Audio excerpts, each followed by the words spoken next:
आज पटना में 85 साल के बाद कांग्रेस पार्टी की सीडब्ल्यूसी की मीटिंग होने जा रही है, उसकी बात करेंगे। फिर शाम में पूरा महागठबंधन मतलब तेजस्वी यादव, राहुल गांधी सब एक अति पिछड़ा सम्मेलन करने जा रहे हैं। उसमें उसकी बात हम करेंगे, अचानक ये सम्मेलन क्यों, और उससे पहले ही उसका प्रीएम्प्ट करने के लिए उसकी काट के तौर पर आज फुल पेज विज्ञापन नीतीश कुमार जी ने निकाले हैं पटना के सारे अखबारों में। उन विज्ञापनों में क्या कहा गया है ये भी आपको बताएंगे। लेकिन सबसे पहले आइए बात कर लेते हैं बिहार में आज से शुरू होने जा रही सीडब्ल्यूसी की बैठक की। आजादी के बाद पहली बार पटना में सीडब्ल्यूसी की बैठक हो रही है, तो अपने आप में एक बड़ा संदेश है। सीडब्ल्यूसी की बैठकें आमतौर पर दिल्ली में ही होती थी, या मान लीजिए कहीं अधिवेशन हुआ कांग्रेस पार्टी का तो वहां उस बहाने सीडब्ल्यूसी हो जाया करती थी।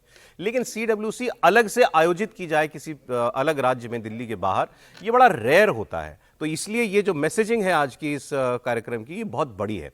कांग्रेस पार्टी बिहार चुनाव जीतने के लिए तेलंगाना मॉडल अपनाना चाहती है, इसीलिए 85 साल के बाद यहां सीडब्ल्यूसी हो रही है। बैठक में कांग्रेस के अध्यक्ष मल्लिकार्जुन खड़गे, कांग्रेस सांसद राहुल गांधी, ये दोनों वहां पर पहुंच चुके हैं। हमें जो अभी तक जानकारी आई थी उसके मुताबिक सोनिया गांधी प्रोग्राम में आज नहीं जा रही थी। प्रियंका गांधी के आने पर भी सस्पेंस है, क्योंकि उनको फिर 26 तारीख को पटना आना ही है। वो अलग से एक महिलाओं के लिए घोषणा पत्र जो है वो जारी करेंगे। लेकिन 170 डेलीगेट्स यहां पर हैं। सोनिया जी की तबियत ठीक नहीं है, इसलिए वो नहीं आई। बैठक हो रही है पटना के सदाकत आश्रम, जो कि कांग्रेस का मुख्यालय है। और खास बात यह है कि सदाकत आश्रम में इससे पहले जो आखिरी बैठक हुई थी सीडब्ल्यूसी की, 1940 में हुई थी। 85 ईयर्स के बाद कांग्रेस की सबसे बड़ी समिति की बैठक यहां पर हो रही है। और माना जा रहा है कि कांग्रेस इस सीडब्ल्यूसी की बैठक में बिहार चुनाव को लेकर के कुछ खास तरीके की रणनीति तैयार करेगी। खास तौर पर वोट चोरी मुद्दा होगा, क्योंकि राहुल गांधी का वो सबसे बड़ा मुद्दा है। आरक्षण की सीमा 50% से बढ़ाना, इसका दबाव बनाना। बिहार में चूंकि जातिगत सर्वे जो है वो हो चुका है, उसमें भी ये बात हुई थी कि 65% कर दिया जाए आरक्षण को, तो उसको लेकर के भी दबाव बनाया जाएगा नीतीश कुमार पर और केंद्र सरकार पर। और चुनाव आयोग की कार्यशैली पर सवाल उठाए जाएंगे एक बार फिर। बैठक को लेकर कांग्रेस पार्टी ने एक प्रेस कॉन्फ्रेंस भी की है, और पूर्व मुख्यमंत्री जो हैं छत्तीसगढ़ के भूपेश बघेल, उन्होंने इसके बारे में कुछ और जानकारियां दी कि सोनिया जी क्यों नहीं आ रही हैं और क्या बातें होंगी। और खास तौर पर सवाल हुआ कि सीएम चेहरा कौन होगा महागठबंधन का, इस पर भी वो बोले। सुनिए।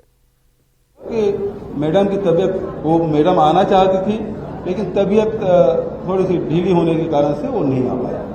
देखिए, महागठबंधन की जब बैठक होगी और इस मामले में जब चर्चा होगी तो उस समय फैसले होंगे।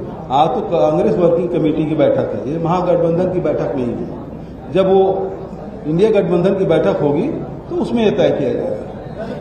यहाँ जो बेरोजगारी दर है वो सबसे ज्यादा बढ़ा है, और इसी स्थिति में आपने देखा कि न्याय योद्धा के रूप में राहुल जी ने जातिगत जनगणना की बात वो लगातार करते रहे और भारत सरकार को झुकना पड़ा। जो हमारे प्रजातांत्रिक संस्थानें हैं जिसके माध्यम से प्रजातंत्र की जड़ें मजबूत होती है, वो सारे संस्थाएं कमजोर की जा रही है। जिस अमेरिका के राष्ट्रपति को अपने व्यक्तिगत मित्र बताते हैं, उन्होंने मित्रता कैसी निभाई, उसका खामियाजा पूरा देश भुगत रहा है। ऑपरेशन सिंदूर के समय और जिस प्रकार से सीज फायर हुआ, उसके बाद कोई देश हमारे साथ खड़ा नहीं हुआ। तो अंतर्राष्ट्रीय मामलों पर भी यहाँ प्रस्ताव पारित किए जाएंगे। जैसा अभी भूपेश बघेल ने बता ही दिया कि अमेरिका जो कुछ कर रहा है, मोदी जी के दोस्त होने के बावजूद देश उसका खामियाजा भुगत रहा है, उन्होंने आरोप लगाया। इसकी बात हो रही है। इनफैक्ट ये भी पता चला है कि जो ओपनिंग भाषण जो दिया कांग्रेस प्रेसिडेंट ने यहाँ पर, उसमें तो उन्होंने उत्तर प्रदेश की भी बात की। और उन्होंने जो भी वहाँ फैसला हुआ है कि जातिगत रैलियां और सम्मेलन नहीं होंगे, तो उस पर भी उन्होंने सवाल उठाए कि अब अगर कोई पिछड़ा, कोई गरीब व्यक्ति अपनी आवाज़ उठाएगा तो क्या उसको जेल में डाल दिया जाएगा। तो वो मुद्दा भी यहाँ पर छाया रहेगा। सीडब्ल्यूसी की बैठक में दीपेंद्र हुड्डा भी पहुंचे हैं, सांसद हैं, और उन्होंने कहा कि राहुल गांधी की वोट अधिकार यात्रा का बिहार में जबरदस्त असर देखने को मिल रहा है। कांग्रेस के प्रति बिहार में लोगों का रुझान बढ़ा है, और यही वजह है कि यहाँ पर इसलिए इस बार हम पटना में मिल रहे हैं। उनसे भी सीएम पेस के मुद्दे पर सवाल पूछा गया, तो उन्होंने ये कहकर टाल दिया कि भाई ये मामला बड़े हमारे शीर्ष नेतृत्व का है। कितनी अहम है आज की बैठक, आपको लग रहा है चुनाव के ठीक पहले? देखिए, अहम बैठक है और हमें विश्वास है कि बिहार की जनता इस बार महागठबंधन, इंडिया गठबंधन को आशीर्वाद देगी।